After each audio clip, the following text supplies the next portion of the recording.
So, Michael, you're coming back home. What is your ritual, I guess, for a weekend like this?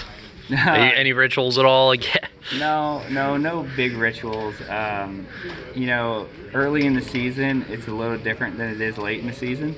And I don't know why that is. It's just kind of the way it works out. But, the biggest thing is seeing friends and family, my dad and brother and grandmother, and, my cousins, their aunts and uncles are all out here.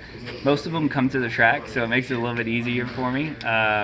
But yeah, just enjoying that time, and it'd be nice to stay longer, but this West Coast swing is tough, and there's a lot of obligations back at home, and also just getting ready for the next week. So I'd like to be able to take it in a little bit more than I get to, but still enjoy it. Sure. And with this new package, what differences did you notice out there today? Yeah, qualifying, the cars were a little bit more on edge, not glued as much as they normally are here, which is to be expected with less downforce. It wasn't a huge shift. It was kind of what I anticipated. And so everything's doing pretty much what it did before, just a little bit more sliding around, a little bit more movement in the back, and I feel like that makes it a bit more predictable.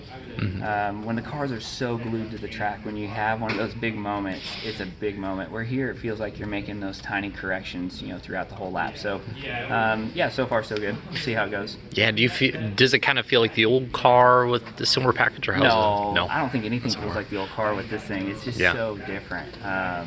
Just the way that the overall platform is, and the stiffness, and everything feels different. So I only compare it to what we had last year.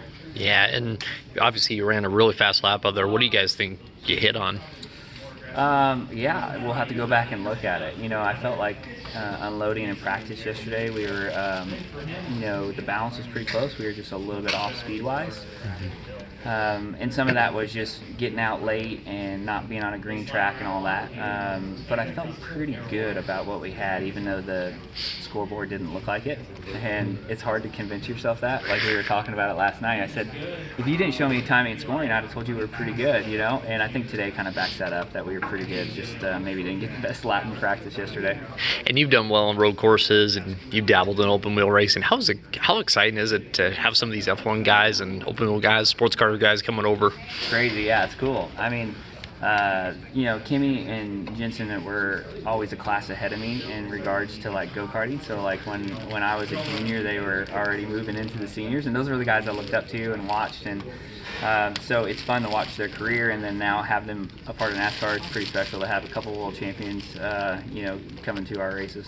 It's almost like the roles are reversed. They're going to be coming to you for advice almost. Yeah, this is such a different car, and different style of racing than anything in open wheel. And I mean, I think we've seen guys do well, and we've seen guys that haven't. But you look at a guy like Montoya, and I think he did great. I think he was a top guy, and so I know that the potential's there for those guys to run really well. I think the hardest thing is coming in on those one-off or two-off weekends. It's just hard to build that, not just trust, but trust in the car and trust in the brakes and the communication that it takes to fine-tune everything. But I will say this, it's an easier transition for them to come to our world than it would be for us to go to their world. So, I think it'll be fun to watch and see how well they do. Any, I guess, obviously your competition, but any advice at all that you have for those guys or anything? I spent a lot of time with Mike Rockenfeller, when he was at Watkins Glen, and I race sports cars with him. And so I talked to him a bunch just about the cars and the differences, but I don't even know if at Watkins Glen, I think I saw Kimi once or twice, but never talked to him. So it's just part of it. Sure.